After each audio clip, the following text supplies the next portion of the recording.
Olá, a partir de agora você é nosso convidado a acompanhar uma conversa com o senador Ricardo Ferraço. Ele que está relatando o projeto que altera as leis trabalhistas na Comissão de Assuntos Econômicos aqui do Senado Federal. E debruçado sobre o assunto, o Senado Federal vem promovendo audiências públicas com representantes que são envolvidos no direito trabalhista nesse setor e que podem enriquecer a elaboração do relatório dessa lei, não é isso, senadora? A gente já passou essa semana por audiência pública conjunta, Comissão de Assuntos Sociais, Comissão de Assuntos Econômicos nas comissões. O debate veio ao plenário e ainda teremos mais uma rodada de debate nesse sentido.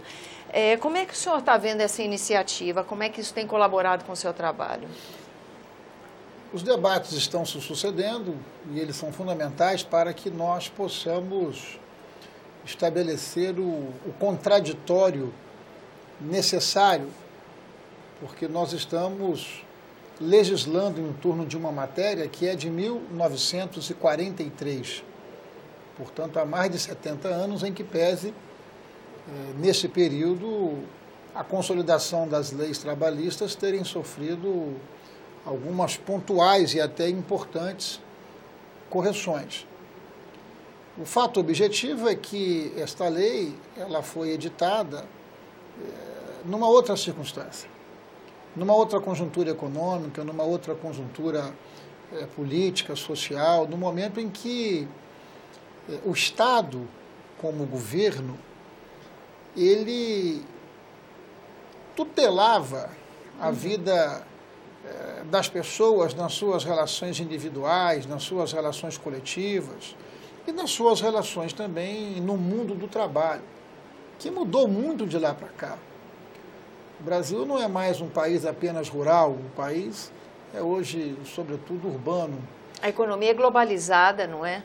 Também essa questão da própria inserção do país. Claro, né? o mundo dos anos 40 não é o mundo dos anos atuais. Uhum. Então, nós precisamos olhar para a nossa realidade, nós precisamos fazer um diagnóstico e chegar à conclusão de que, na prática, nós precisamos aperfeiçoar essa legislação, e eu tenho dito e reafirmado, o aperfeiçoamento, ele implica fundamentalmente em você manter e conservar as conquistas para a pessoa.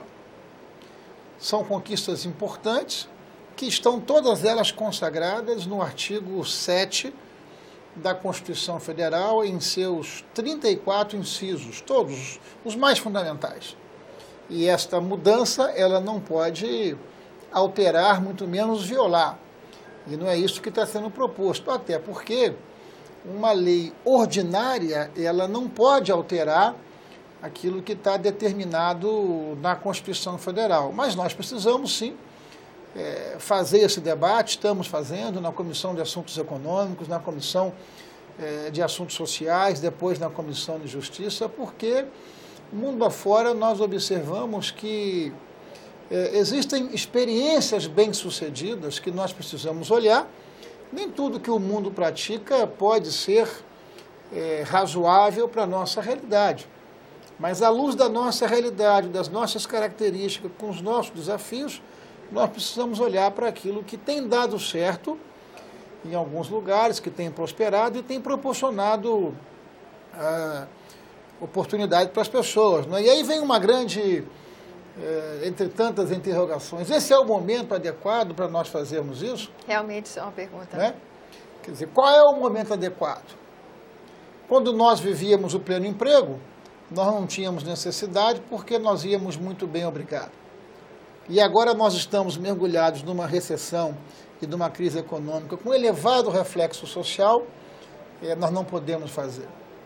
Eu penso que nós precisamos exatamente fazer essas mudanças, e aliás elas acontecem historicamente nesses períodos. Uhum. É no período de grande dificuldade que você está obrigado a fazer uma profunda reflexão sobre aquilo que vai bem, aquilo que não vai bem, e as coisas que possam e devam melhorar. Então, eu acredito sim que esse é o momento de nós fazermos esse enfrentamento, até porque nós precisamos preparar o nosso país para que ele enfrente uma realidade cada vez mais disputada, cada vez mais competitiva, porque um país compete com outros países. Quer dizer, por que algumas coisas foram bem-sucedidas em outros países e não podem ser bem-sucedidas aqui? É o caso, por exemplo, da chamada jornada intermitente. Esse foi um ponto muito discutido hoje. Uma realidade, por exemplo, que já existe nos Estados Unidos desde os anos 30. Porque você tem atividades, sobretudo atividades comerciais e atividades na área de serviços, que você tem necessidade de ter um determinado número de colaboradores de segunda a quinta-feira, mas sexta, sábado e domingo você tem uma intensidade maior. Então você pode contratar pessoas para sexta, sábado e domingo. Em lugar de você contratar para uma demanda semanal de 40 horas, porque se você não tem demanda, se você não tem serviço, você não vai contratar. Aí quem gera um emprego, né? Mas vamos dar condição a quem gera emprego de contratar, né, mais pessoas. A Abrazel, que é a Associação Brasileira de Bares, Hotéis e Restaurantes, afirma que isso poderá gerar até 2 milhões de empregos em nosso país, à medida em que bares, restaurantes, hotéis, buffets, essas lojas todas de fast food, elas têm maior movimento sexta, sábado e domingo, né? Questões do teletrabalho, ou seja, existem atividades que podem ser desenvolvidas hoje na sua casa, então te desobriga a pegar trânsito, congestionamento, estresse. O servidor público ele pode parcelar suas férias. Por que não conceder esse mesmo direito para o servidor do segmento privado? Ou mesmo o trabalhador que se demite ter acesso a uma parte do FGTS. Exatamente. Pois é. Por que é importante você parcelar e programar suas férias? Porque quando você parcela suas férias em 3 vezes, uma delas não pode ser inferior a 14 dias, você dá a condição de você organizar com a sua mulher, com o seu marido, para você tirar as férias em família, aproveitando às vezes um período em que seus filhos estão de férias. Enfim, nós estamos trabalhando na direção de 2 questões que são essenciais. Flexibilização, entendendo como as coisas são complexas, mas flexibilização com proteção, manutenção, conservação dessas garantias que são absolutamente fundamentais. Senador, outra coisa que eu noto desde que começou o debate na casa, ainda quando a matéria estava na Câmara dos Deputados, era uma preocupação muito grande em proporcionar equilíbrio de forças, proporcionar ao empregado condições de negociar em igualdade de força com quem o emprega. E aí a questão dos sindicatos também acaba sendo uma questão que está envolvida. Isso é um desafio na relatoria? Isso é uma questão, é uma preocupação do senhor?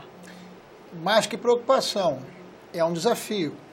E nós estamos trabalhando na direção de identificar, de diagnosticar aonde são e aonde estão esses pontos de equilíbrio para que possa haver uma equidade mínima nessa negociação e nessa discussão.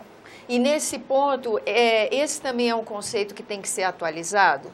Porque, por exemplo, com uma mudança tão grande tecnológica que a gente viu acontecer no mundo inteiro, a dinâmica das relações humanas, até mesmo as trabalhistas, estão muito diferentes do que há mais de 70 anos atrás, quando a CLT foi instituída, não é?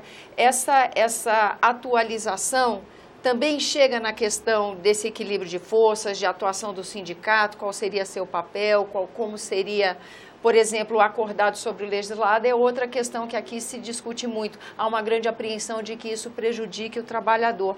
Esses conceitos estão sendo atualizados? Há muita mistificação em relação a alguns temas. Para ser mais objetivo, há algumas falsas verdades de que, por exemplo, o acordado sobre o legislado ofende e viola, por exemplo, os direitos fundamentais. Já há decisão do Supremo Tribunal Federal em relação a isso. Já há uma consolidação de que o direito coletivo das pessoas ele deve prevalecer sobre a lei. Porque no caput do artigo que trabalha o tema, isso não está claro. Então, obviamente que nós estamos dialogando na direção de construir uma legislação que compreenda algumas questões que não podem continuar. No nosso país, nós estamos produzindo por dia, a cada novo dia, 11 mil novas ações. São quase 4 milhões de novas ações todos os anos. Inviabiliza a própria justiça do trabalho dessa forma. Completamente, né? Uma justiça congestionada, né? E nós estamos mantendo, assim, fundamental é isso, todos os direitos fundamentais estão mantidos. O que a nova proposta faz é abrir para que, na verdade, os trabalhadores e os empreendedores possam se entender mais. Então, você cria, por exemplo, toda uma condição de que a mediação, a conciliação e o diálogo possa acontecer sem que você tenha que judicializar. Uhum.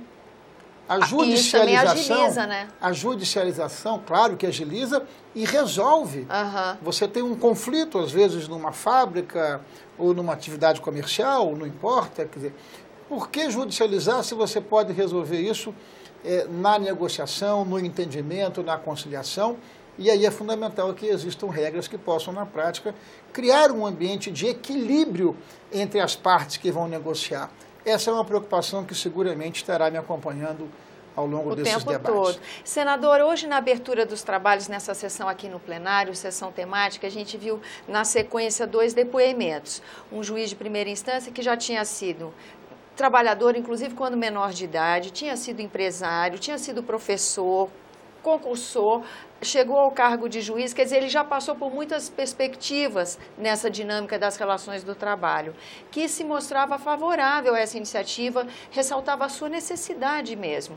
Na sequência, a gente viu um ministro do Tribunal Superior do Trabalho com uma perspectiva totalmente diferente. É um grande desafio para um relator ouvir dois pontos de vista legitimados, não é? Importantes. É uma premissa e uma preliminar trazer para esses debates visões diferentes. Uhum. Porque é desse contraditório, dessa diversidade que a gente forma a nossa massa crítica. Ambos trouxeram as suas visões e as suas contribuições. E a observação que veio do plenário de que o tempo é pouco para um trabalho como esse, o senhor se sente premido pelo tempo? Não, eu estou trabalhando premido por um princípio. Uhum. Eu não desejo procrastinar, eu não desejo fazer lero-lero nem enrolation com esse tema, mas também não desejo atropelar os fatos. Muitos daqueles que falam que não está tendo debate, quando o debate se coloca, eles não se apresentam para debater com suas críticas ou com suas contribuições. De modo que no âmbito da Comissão dos Assuntos Econômicos, onde eu sou relator, esse processo está caminhando naturalmente. Fizemos essa semana 2 audiências públicas.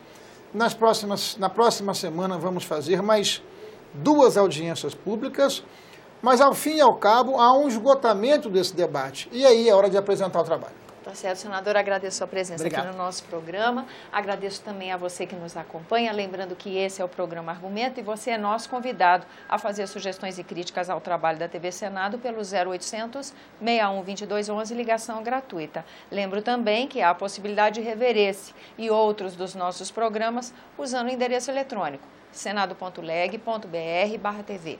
Até a próxima.